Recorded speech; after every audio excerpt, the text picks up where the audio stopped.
guys were covering black American artists. Yeah.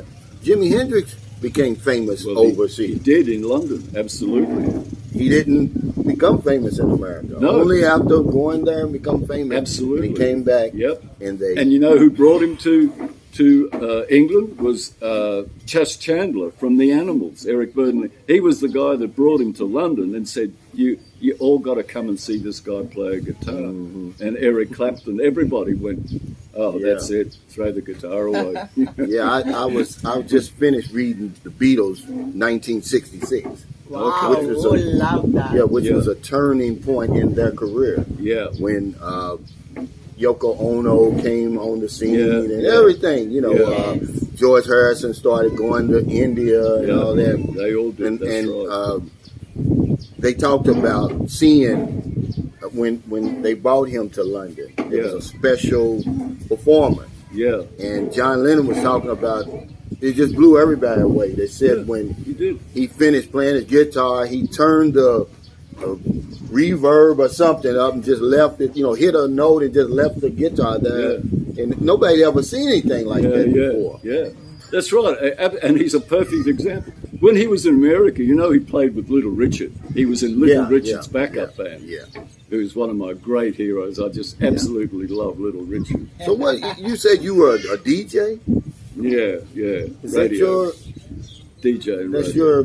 That was my profession. Yeah. And he's also a film critic. Film critic. Yeah. So I can rant about film as well, but. Yeah, so what does it take to be that would seem like a great job to have, but it was. I mean, what do you look for though? I can't see, when people win an Oscar and stuff like that, I can't tell a good actor from a great actor. Yeah. I can tell a bad actor, but not a good one from a great one. How can you do that? How can you determine that? I guess it's just like a feeling you get. It's just when you see an Al Pacino or Robert De Niro or Denzel Washington, like that, it's a vibe. These guys have got that extra, that I don't know what, the French je ne sais quoi. I don't know what it is. It's just a vibe they got. You see them and it's like, wow. Do y'all do much traveling over here in Asia? Absolutely. We've been to most Asian countries. Except Tibet.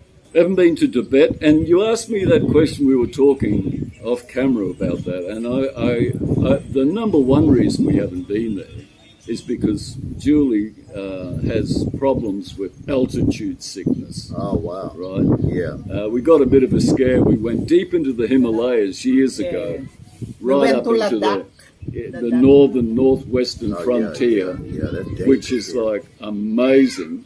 But it's over 10,000 feet. It's about 11,000 feet up in the Himalayas. Wow. Where then they're Tibetans. They're all Tibetan refugees. You think you were in Tibet. But unfortunately, when we arrived there, Julie was quite sick. I was sick for a few days. Yeah. How did you get up there? You didn't trek up there, No, we flew. No, we flew there. Helicopter? In Ladakh. In a light plane. Oh, okay. It was amazing to fly right between the Himalayan mountains.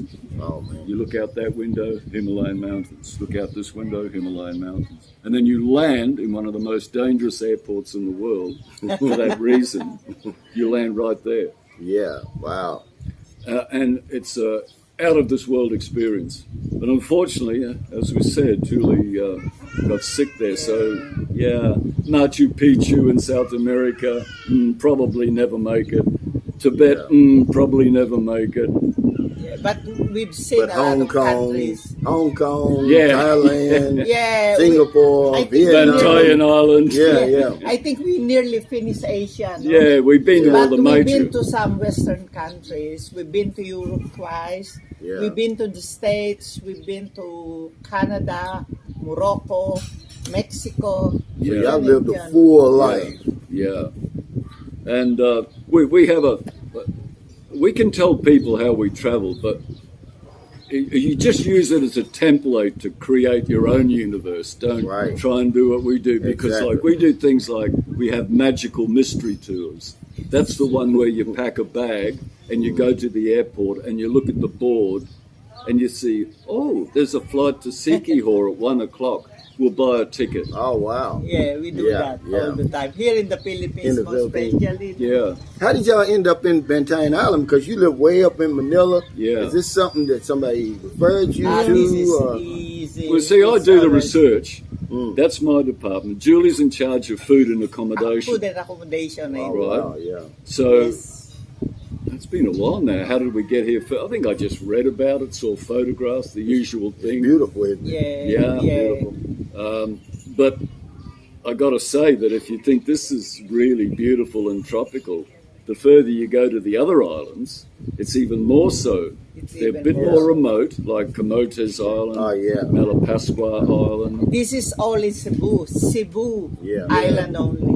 And there's y'all hearing this, right? They just bearing witness to what I'm saying, because I said, if you're a new guy and you find a Cebu, you don't have to go anywhere else. Camotes Island. I've been to all of them. Bantayan Island, Malapascua, Asla, Malwa, Argyle. Have you been to Argyle? They're all beautiful. Yeah, they're all beautiful. Remember, right here.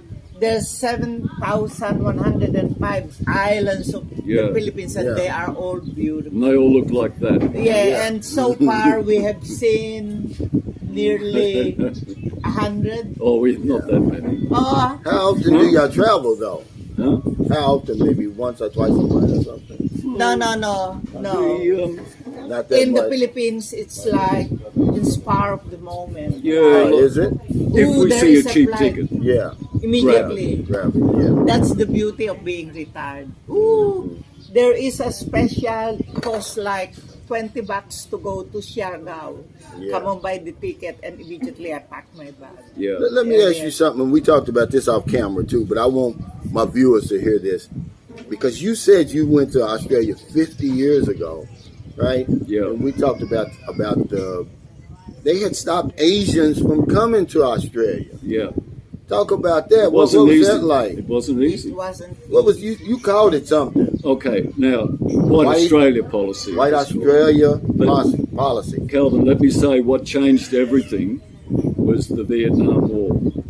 After the Vietnam War, when there were like literally hundreds of thousands of people that left, right, refugees, almost 500,000 came to Australia. Wow. Now, that was a game changer, right? After that massive migration, things started to ease up, more and more people. But having said that also, it's not easy today. It's probably even more difficult than maybe even America. I'm not sure, but you've really got to put up a lot of money, haven't you now? Like $10,000. Oh man! You've got to have guarantors. You've got to have this. It's not easy. You said when she was there, it wasn't many. No, it was a many handful. Asians, blacks, or anything where you were, was it? A handful. When Filipinos. I went to the Australia, I found a lot of Asians living there. A lot of Chinese. But I tell you, I did experience a lot of racism when I was there. To Like the what? extent Like that, what? like at work sometimes, or some friends, in the end that I have to really work hard to prove myself that I am a good person, even if the color of my skin is black. In order to be an equal, she had to prove herself to be twice as good. Same as in America. But later on. But that makes you a better person. Yeah. And better in your profession. Absolutely. But later on, I was amazed. I got heaps of friends, and they accepted me as Julie, not as a black person. I got heaps of Australian friends, and until now, they really care about me. They really love me. I become so close to them because they realize later on that the skin color means nothing. It's your heart. Your heart is pure, kind. Absolutely. They accept you as a person. Now, when you come back to the Philippines, does your friends and family think you're rich? They did. They didn't know. I keep on telling people, even now, we're not rich. But you look rich. You live a rich life. You know, rich is relevant. Yeah. We are comfortable. Yeah. We definitely Nobody believes are us. not Yeah. rich. It's We just are not rich. it's just the circumstances we've come into. Yeah. Right? Yeah. And I tell people all the time, it's not our fault. And not only that, we got pensions coming We're living on an regularly. Australian regularly. pension. That's So it. you really haven't got any money problems. Right? Yeah. Not only that, my kids were wonderful to me. They keep on sending me stuff, money, goods from Australia and all that. Yeah. You know, We don't have any hidden Swiss bank accounts. right. we don't have any gold in our gold. You just said something that's so important. I tell guys. She said we have a pension that comes in regularly. Exactly. See, don't come over here. There's a popular video going around now. Some guy came over here with $35,000 US and thought he was going to live until his, Social Security kicked in, and that won't work. And of course, he hit on bad times over here. I tell guys, don't come over here planning to stay unless you have some type of passive income. Yeah. That you get, I mean, it's coming in every single month. Yeah. Otherwise, you're going to have some problems. Oh yeah, you cannot come to any country without any money. Because eventually, when you first come here, I don't care if your intentions are to stay a long time. It's going to seem like you're on vacation. Yeah. And you're going to overspend. Yeah. So when does that stop? Absolutely. You And have to not be only that, sensible. a lot of foreigners who come here, they hit all the bars and all the entertainment industry and blow it like. But if you just live a simple life, you can still afford to eat out all the time. You can afford a simple holiday like this place. Like coming here. This is so beautiful, but it's not expensive. And you can dress nicely for very little money. You can look after yourself. You don't need a lot of money to look after yourself. Like I do Zumba, and how much did I pay to do my Zumba? 50 pesos. 50 pesos. $1 in our country. And how much does it cost in Australia? to do Zumba, it costs about like $20, $30 Probably at the moment. $30. Wow. So 30 times more. Yeah, you can belong to a gym for very little money. Like you pay a yearly fee of like maybe 1,500, which is nothing. Because our money. You just have to be sensible on how you spend your money. Absolutely. How can you give me the 35,000 and I tell you I will live like a king. the royal family or my God for the rest of my life. Although I must admit, haircuts have got expensive now. I paid probably $2 for this one. Oh wow! But he used to pay $1. I used to pay $1. And he couldn't believe it because I don't pay anything with $1, he even got massage here. They massage his shoulder. I love it. I love it. Yeah, because when I left the States, I had hair, by the way. Oh. And I was paying $20 for a haircut, 2018. Yeah. I came here with 50 pesos. 50 pesos. And if you're in the squatters area, it's 35 pesos. Yeah. I couldn't believe it. And you know what happened? Like, my kids, when they came with their friends, I was telling them, you can live on $5 a day in the Philippines. Oh, wow. How do you do that, Mrs. Willard? How do you? I show you. And I show them. Yeah. You eat out, it costs you 99 pesos, which is an equivalent of $2. Yeah. You can have lunch or dinner. You don't need to cook. And then you can just rent a room, which is like, how much will rent a room? It will cost you maybe $20 a month. In Manila, there's plenty, room and all that. $20 a month. Did y'all hear that? But the way the kids spent, they went clubbing and they ordered the best drink. Mom, it's so cheap.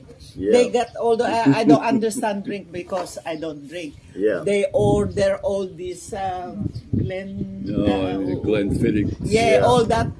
Fancy stuff. Oh my God. And, I hire a driver for them and I hire a van because, there's 15 of them. and they spend like money as if they are multi-millionaires, and they were very happy. They said, "Oh my God, Mrs. Will, it's so cheap in here." And my driver were saying to me, "I didn't realize Australians are very rich because the way they spend money." My driver couldn't believe it. Like, buy me a beer, and the driver will be given like 1,000 pesos. Oh wow! So the driver will buy them a dozen beer, and then the change, the kids will be saying, "You keep the change of all that," you know.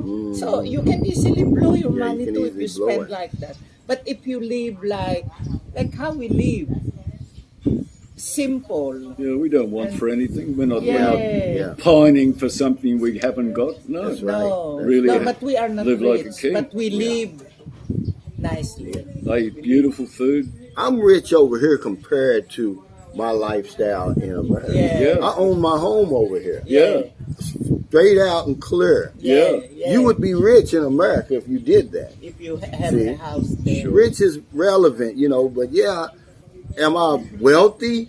No, I'm not wealthy, but I live a full life over here. I've changed, just like you said, about a simple life. Because people ask me all the time, why do you live in that little sleepy town? Because that's what I like. I do everything in the daytime. I don't go out to the clubs and drinking. Same with us. They can't believe it. I'm like, I don't need a place with nightlife. I'm sleep at 9. Most of the nights I'm sleep by 9 o'clock. I get up around 5:30 or 6. Me too. And the days run into each other over here. I don't know what day it is today, really. I don't. I thought yesterday was Sunday. We do the same thing. We have to ask each other, is it Friday or Saturday today? Absolutely. Not sure. I do a lot of socializing too, though. You know, I do like John. I got my own set of friends here. We had a good time. Everyone bring food, potluck. Do you have foreign friends, expat friends in Manila? Yeah, that's an issue too, because like I used to have, but all of the guys that I liked and were friendly with were all here working on contracts. And slowly they would all leave and go back to they would go back to wherever their contracts came from, and so the short answer is no. At the moment, I don't have any. But it's good to have that, right? Like we're talking now. That's good because and I asked him about the language. You said you know enough to get around. See, I'm an independent kind of guy. I don't really need a lot of people around me to make my life. I can more than happy to listen to my music and my films, and I can fill a day no problem. But I am more sociable. Julie's more sociable. Filipinos are like that. I encourage people. They don't meet strangers. They come over. I do Zumba at home, in the terrace, and then sometimes friends come, and then we have like an eating party, or we do ballroom dancing in my house. Do you see any of your batchmates still? Yes, I did. From college? Oh yes, not only from college, from my elementary grades. Oh wow. We had reunion, and most of them you wouldn't believe. Some are in a wheelchair. Some got a cane, Strokes. Some are victim of strokes. Very few are fit enough to keep going. And then that's why everyone was saying, "How do you do it? How do you do it? How come you're so healthy?" Stay active, right? Yeah, that's part of the it. lifestyle. Absolutely. Give us one of your favorite films, John. One of my favorite films. That you really like and you would refer us to look. Okay, I've got a lot because it depends on the era. What came straight into my mind is I just love to watch the films that Francis Ford Coppola directed. Just about anything of his, from The Conversation to Apocalypse Now, which is a masterpiece. Oh, wow. Apocalypse Now. You heard that? I'm going to go look at that, by the way, because I can't remember watching that. Calvin, I'm glad we're on that subject, because a lot of that film, even though it's supposed to be set in Vietnam, was actually shot here in the Philippines. And I took him to the village where they made the film. You can go to various spots where they shot like the river sequences, okay, where you see Martin Sheen going up there. That was shot in Pagsanhan Falls, which is on Luzon. And you can go there, and it's pretty much, even all these years later, it's pretty much the same. You can see it. The surfing scenes were shot in Bel Air. Yeah. And you can talk to people who were in the film. Yeah, the extras, and they love to talk about their experience, like... Yeah, so if you're a film buff and a fan of that particular film, come to the Philippines, because all of those places you can research and you can go to, and it's fascinating. Martin Sheen nearly died in Manila, actually. Oh, wow. Did he? Yeah. What, why? Filming he got there? really sick. And, yeah. Manila didn't agree. What about an album? No, it was like a heart attack or something like that. Give us a good album. I mean, when the whole album, where you can just sit there, you don't have to switch over from, you like One this album track. that I love to this day, Ray Charles soundtrack, In the Heat of the Night. Oh, wow. With Sidney Poitier, right? What a movie. Have you seen that? I've seen that. Yeah. The soundtrack, Ray Charles did the whole soundtrack. Is that the movie Guess Who's Coming to Dinner? No, that's the same actor. That's Sidney Poitier. He recently died, by the way. He did. Really? Yeah, he was 94 years old. Yeah. And I wasn't sad. I'm sure his family was sad, but if you live to be 94 and live the life that he lived, absolutely, at the level that he lived, why would you be sad? Yeah, absolutely. Unless you're his wife or children, obviously. But I'm like, I'll take that. Yeah, I'd take it too. I'll take that. He was one of my favorite actors. He made amazing movies in the 60s.